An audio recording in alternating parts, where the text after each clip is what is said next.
Beautiful evening. I was riding my bike. I was thinking about how in the videos I've been doing, or I've done a couple or a few, I always talk about God Himself, His character, salvation, and things like that.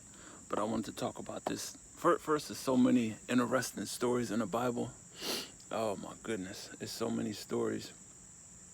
And I was thinking about this one in particular where David, he slept with Bathsheba. He saw her bathing. I want to say he saw her bathing on a rooftop.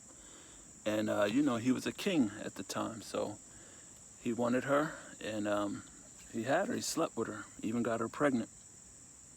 But so there's a prophet. His name is Nathan. And Nathan came to David, and he told him about a poor man who had a little ewe lamb, and he loved this lamb so much. And I want to say he treated the lamb like his child or something to that effect. But he loved this little lamb. And there was a rich man who had many lambs. And the rich man was having a dinner guest, and he didn't want to use his own lamb. So he had the poor man's lamb killed and served for dinner.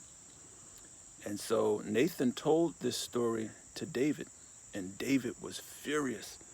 And he wanted to know who this rich man was, because he said he surely deserves to die.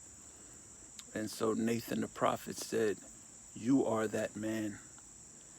And so what he did, he was using that story to show how David took this man's wife, and he could have had any woman he wanted, because he's the king.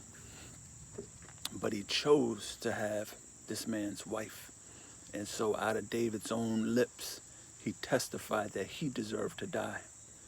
And so I just said, wow, that's good. That's good when someone traps you with your own words. Now, in the New Testament, they were trying to do that to Jesus. But David trapped himself and testified with his own lips that he deserved to die. And it's just so many stories. Oh, it's powerful. How you doing? And man, what else? There's another. I mean, there's so many. There was King Solomon, which was David's son.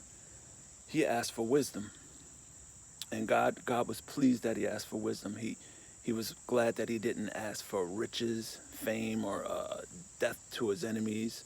God was glad that Solomon asked for wisdom. So he said, "I'm gonna give you these other things too. I'm gonna give you the riches as well."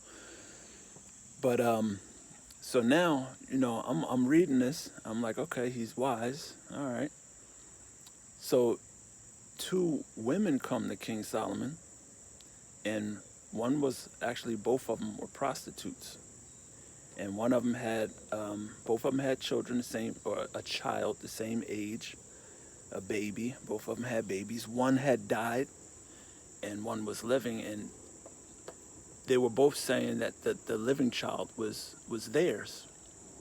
So imagine back then, where you couldn't take blood tests and all of these types of things. You didn't have modern medicine, and you have 2 prostitutes that say their baby is the one that's alive and the dead baby is the others. So how would you solve that? How would you solve that? Maybe you could say, well, I would look in the child and see if the features, like if the mother, certain features that the baby has that resemble the mother, and that's how I would tell. But what if you couldn't tell? How you doing? But what if you couldn't tell? What if you couldn't tell the difference? Maybe you could say, well, I would try to find other people who could testify, whose baby, this one is this one's baby, and witnesses and all of that. But David said, bring a sword. King Solomon said, bring a sword, I'll chop the baby in half, and each of y'all could have half. So one woman cries out, no, let the child live. give the child to her, let the baby live. And the other one says, yeah, basically, yeah, if I can't have him, you can't either, type of thing.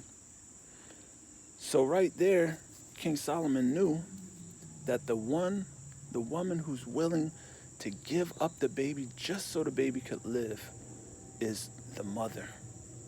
Now that's wisdom. That's wisdom. I mean, somebody could say, oh, well, that's not that wise. But to me, when I heard that, I said, wow, that is wisdom right there. You're going to threaten to kill the baby to draw out the mother's love so you can identify which one is the mother. And that, to me, like, that's how, that's all the stories in the Bible. It's interesting like that. It's intriguing. It's eye-opening, and it's, I don't know, I'm going to keep the video short, but yeah, so that's what I wanted to talk about. Signing off.